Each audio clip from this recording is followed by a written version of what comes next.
Hello, welcome back to Learn It from a Layman. I am Carl Christensen.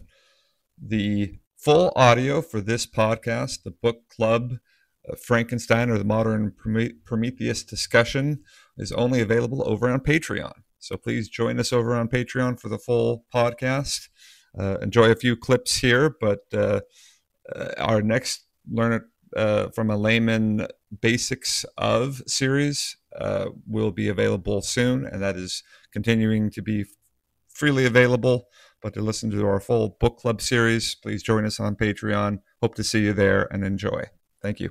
I'm joined by Cameron and Avi. Avi, Hi. Hi, Avi. You're not new to the podcast. You were on our last book review series as well. So, last book review podcast. That was me. It was the not nameless forevermore Avi. So this time that we're recording is just a little bit before Halloween, and in honor of the spooky season, we thought our book review, our book discussion, our book club series would be about Frankenstein or the Modern Prometheus. Which is, Avi, that's you wanted me to call it by the full name, right? Yes. And I appreciate your attempt. Exactly. That reminds me where I was actually trying to go. Victor and the first guy that we meet, who just is there for like what, Robert? 4 chapters. The ship captain, Robert. Yeah. They only became friends because they were both super melancholy, because they both were super depressive. That's the only reason they became friends. And Victor was like, "Oh, I see myself in you. Let me tell you my story." And that is just so, like, I mean, I guess if we're going like, if we want to go like therapist, that's true empathy. They jumped down in the pit with them and said, here's my horribleness. Yeah. Have at it. Also, a comment that I just wanted to make that I forgot to mention, because everyone forgets to mention it because it's literally not important. Everyone's like, "Oh no, Victor Frankenstein, he got his entire family murdered. After Elizabeth died, his parents died of the sad." He has an older brother named Ernest who's still there. It's just that nobody cares about him. That's right. Yeah, the forgotten brother. His entire family except Ernest. Yeah, he seems like completely incapacitated by his own fear, and and then that brings apparently desire to marry his childhood friend's sister. Well, that may have been a deep-seated psychological issue that he had, regardless of the whole monster issue. But that's true. Right.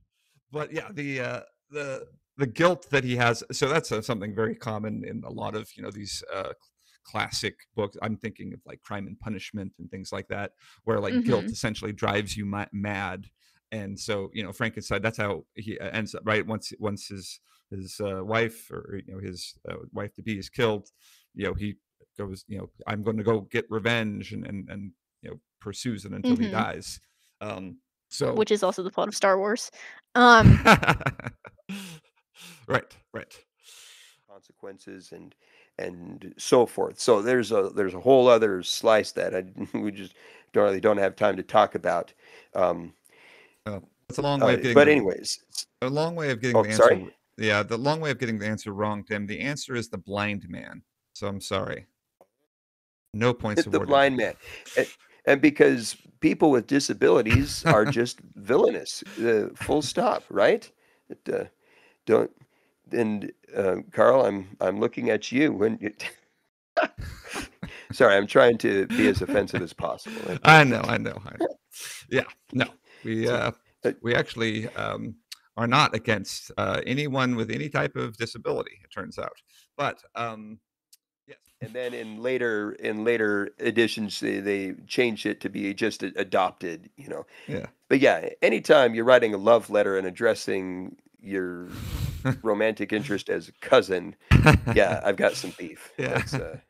Okay, so if I had to sum up your thoughts, so essentially, blind man is the antagonist, So he's the bad guy, and the mass murdering monster is the somewhat conflicted but relatable protagonist, the good guy.